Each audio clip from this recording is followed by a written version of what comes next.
couple of questions to clarify. और ये concept आ भी जाएं तो it is the practice that lets you absorb the concept. अब देखें,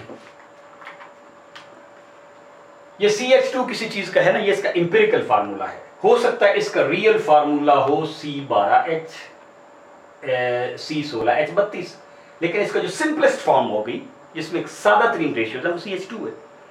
ये मुझे क्या बता रहा है? It is giving me an information कि इसका C का 1 मोल और H2 का 1 मोल, H2 का 1 मोल यूज हो रहा है, राइट? या मैं कह सकता हूं कि C का 1 मोल और H इन एटॉमिक फॉर्म के 2 मोल. H एटॉमिक फॉर्म में तो नहीं होती, राइट? ये बात समझ आ गई ना?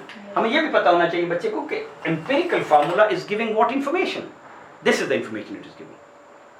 ठीक, 1 मोल का मतलब इसके 12 ग्राम और इसके 2 ग्राम इस्तेमाल करके इसका ये बनेगा. Fine, good. हम इससे ये निकाल सकते हैं कि अगर हमें ये पता है ना कि किस रेशियो से ये मिल रहे हैं, इसका मतलब ये इसकी रेसिपी बता रहा है. अगर रेसिपी पता हो तो हम इंपीरिकल फार्मूले तक पहुंच सकते हैं. मिसाल के तौर पे ये सवाल ये होगा कि इतने ग्राम फास्फोरस बर्न किया तो उसने फास्फोरस ऑक्साइड बनाया. अब फास्फोरस ऑक्साइड पता नहीं PO है या P2O3 है या PO3, वी डोंट नो, लेकिन इतने ग्राम ने इतने ग्राम बनाया इन एन एक्सपेरिमेंट.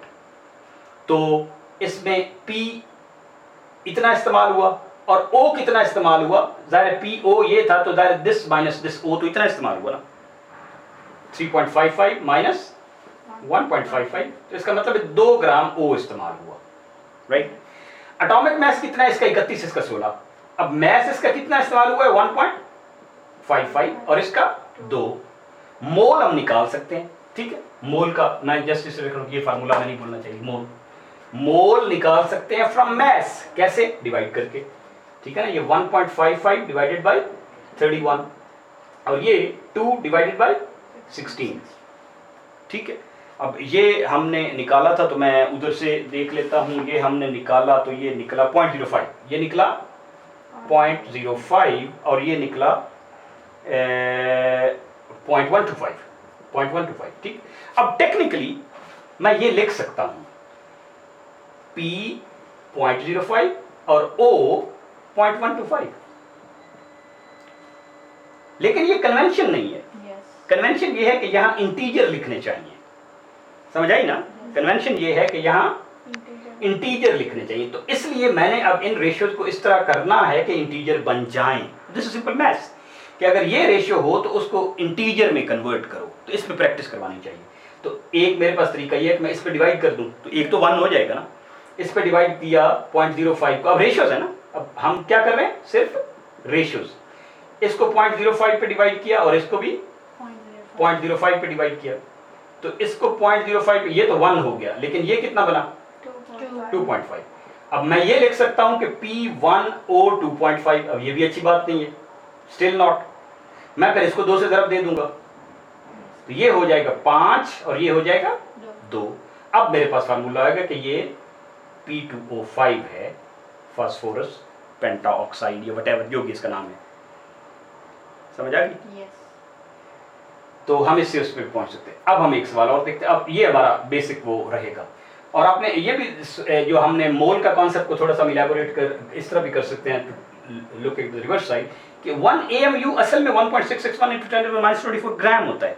मोल की क्या डेफिनेशन है कि 1 मोल उसके एटॉमिक मोलर मास के ग्राम के बराबर होता है. अब एक एटम में इसका मतलब है इसके 12 गुना होता है ना, राइट? कार्बन की बात हो रही है, कार्बन 12 की. और इसी तरह लेकर इतने एवोगाड्रो नंबर के बराबर अगर एटम ले लें तो फिर एवोगाड्रो के सिर्फ देना पड़ेगा. एंड यू सी 12 ग्राम ही आते हैं. इसका मतलब है 12 ग्राम के अंदर एक एवोगाड्रो नंबर है, ठीक है? अगर ये ना होता तो अदरवाइज फिर AMU की हमारी डेफिनेशन गलत हो जाती है ना. सो ये तीनों डेफिनेशन इस तरह कॉरेस्पॉन्ड करती है. सही, तो वी मूव फॉरवर्ड. ये एक रेसिपी दी हुई, इसको हमेशा रेसिपी ही समझते हैं कि इसके सोडियम हाइड्रोक्लोराइड, ये जो अमोनियम क्लोराइड, कैल्शियम हाइड्रोक्साइड बनाते हैं, कैल्शियम क्लोराइड, अमोनिया और वाटर, राइट? तो इक्वेशंस आपको दी होती है या जो मशहूर इक्वेशंस हैं वो आपको याद होनी चाहिए. अब सवाल ये है कि इसके 100 ग्राम उन्होंने लिया, सॉलिड है ना ये, और ये लिखा होता है सॉलिड, गैस, लिक्विड, एक्वस भी बात को लिखा. तो कितनी अमोनिया बनेगी, और क्या कोई चीज इनमें से बच तो नहीं जाएगी, कोई एक्सेस तो नहीं है। बात को इस तरह पूछते हैं कि एक्सेस तो नहीं है या कोई चीज कम तो नहीं पड़ जाएगी, तो उसको कहते हैं लिमिटिंग रिएक्टेंट क्या है, कौन सा है जो, ठीक है। तो ये कैसे करेंगे, सिर्फ एक्चुअल तो दिया हुआ है ना, क्या कि ये मेरे किचन में 100 ग्राम है और ये मेरे किचन में 100 ग्राम है, राइट। मैं इनको मिक्स कर भी दूं तो उन्होंने इस रेसिपी से ही बनना है, जुड़ना है, ठीक है। तो मोलर मैस अब बताएं, NH4Cl की मोलर मैस कितनी बनती है, इसके लिए जो इसमें यूज हो रहे हैं ना वो पहले इधर लिख लें, राइट। अब NH4Cl की बनती है N और H और Cl ये मिला के 53.5 बनती है, ठीक है। CaOH ट्वाइस, Ca 40, O और H, ठीक है ना, और 17 17 34 34 ये 74 बनती है, राइट। ये मेरी पेंसिल नहीं लिख रही तो मैं दूसरी पेंसिल से लिखता हूँ, ठीक है। ये 74, और इस वक्त चूंकि सवाल उसने सिर्फ NH3 का पूछा है, इसका भी पूछ सकता था, इसका भी पूछ सकता था। तो NH3 इज N इज 14 और 117, तो ये 17 है, ये इनकी मोलर मैस है, ये इनकी मोलर मैस है। तो मोलर मैस कैलकुलेट करना आसान है, गिवन भी हो सकती हैं, लेकिन इसके 2 मोल, इसका 1 मोल, इसके 2 मोल बनाते हैं, राइट। तो इसके 2 मीन्स इसको 2 से ज़रब देना पड़ेगा टू फाइंड आउट मैस।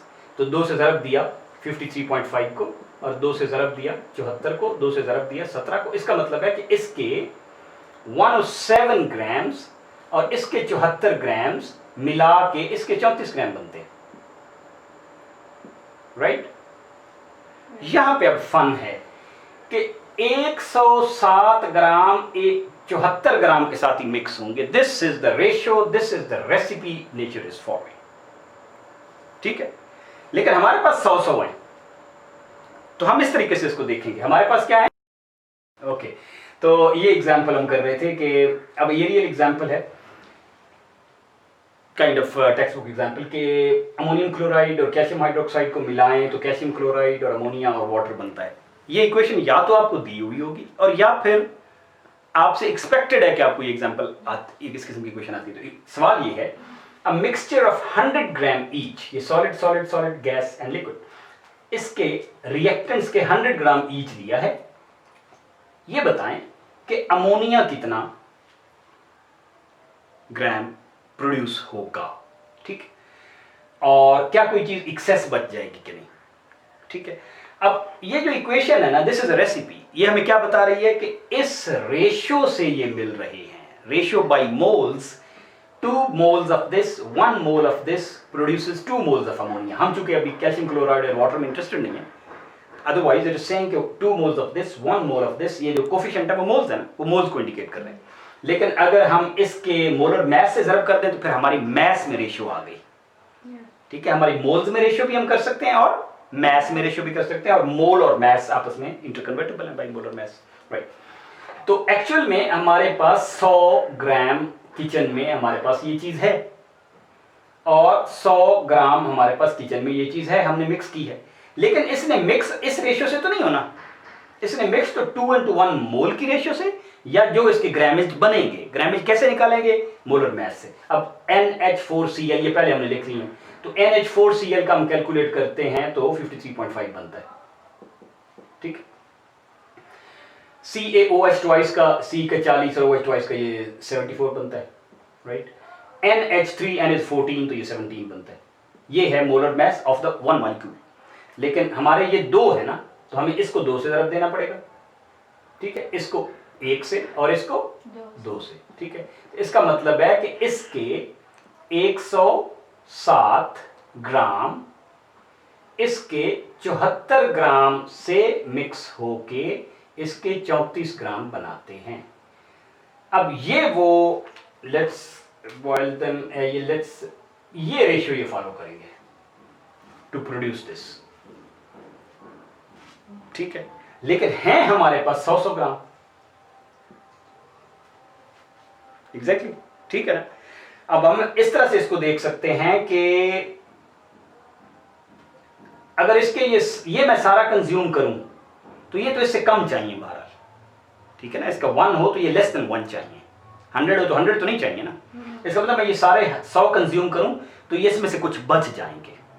अगर मैं उलट देखूं कि क्या मैं ये सारे कंज्यूम कर सकता हूं, मैं ये सारे कंज्यूम करूं तो हमें मेरी जो रेसिपी है, तरकीब ये बताती है कि नहीं ये इससे ज़्यादा चाहिए ग्रामेज में, तो ये तो 100 ग्राम से ज़्यादा चाहिए होंगे, तो लिहाजा ये तो मैं सारे कंज्यूम नहीं कर सकता, ये मैं सारे कंज्यूम कर सकता हूँ, ये कुछ एक्सेस है।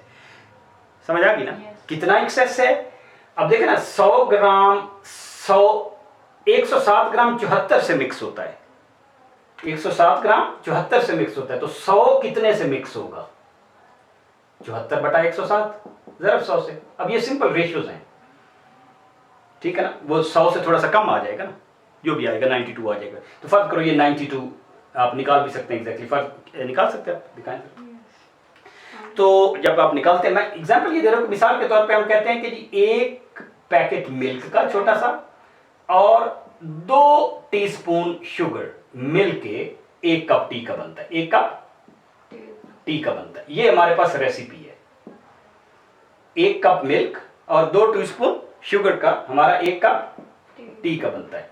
अगर ऐसे बनता है तो अगर हमारे घर में 3 पैकेट पड़े हों मिल्क के, हमारे घर में 3 पैकेट मिल्क के पड़े हों और 3 स्पून ही शुगर की बनती हो, तो हम कितने मेहमानों को सर्व कर सकते हैं, कितने कप बना सकते हैं? तो इस किस्म के छोटे छोटे पहले सवाल करने चाहिए, एज सिंपल एज दिस, कि ये देखा जाए कि अगर मैं ये सारे इस्तेमाल करूं तो मेरे पास इतनी खंड नहीं है नहीं है ना, अगर ये सारे इस्तेमाल करूं तो ये इतनी है नहीं है, क्योंकि मैंने 1:2 मेंटेन करनी है। क्या रेशियो मेंटेन करनी है काउंट में? 1:2 काउंट में, उधर हम ग्राम्स में कर रहे हैं, तो 1:2 करनी है, तो फॉर ईच 2 मुझे एक 1 चाहिए, फॉर ईच 1 मुझे एक हाफ चाहिए, तो मैं ये कर सकता हूँ। बिल्कुल एग्जैक्टली ये कॉन्सेप्ट इसमें इस्तेमाल कितना आता है? 69। तो 69 ग्राम तो यूज हो जाएगा और बाकी जो होगा whatever it is 31 access है, 31 एक्सेस है। ये वो दूसरे सवाल का जवाब है कि कोई एक्सेस तो नहीं बच जाएगा, राइट? अब ये पूरा यूज होगा ना, जो पूरा यूज हुआ है उसके हिसाब से हम अमोनिया बता सकते हैं। देखा, अगर मैं इसके हिसाब से अमोनिया बताने की कोशिश करता तो मैंने गलत हो जाना था, क्योंकि ये तो सारा यूज ही नहीं होना। तो I have to be watchful कि कौन सा कंप्लीटली इस्तेमाल होगा, कौन सा एक्सेस है, राइट? तो ये फिर हमारा एक किस्म का लिमिटिंग रिएक्टेंट हो गया ना, ये एक्सेस है तो ये एक हमारा लिमिटिंग, जो लिमिटिंग है ना उसके हिसाब से हमें मालूम करना चाहिए, otherwise we will be making fault. तो ये हमने उन कॉन्सेप्ट को सारे को इस्तेमाल कर लिया।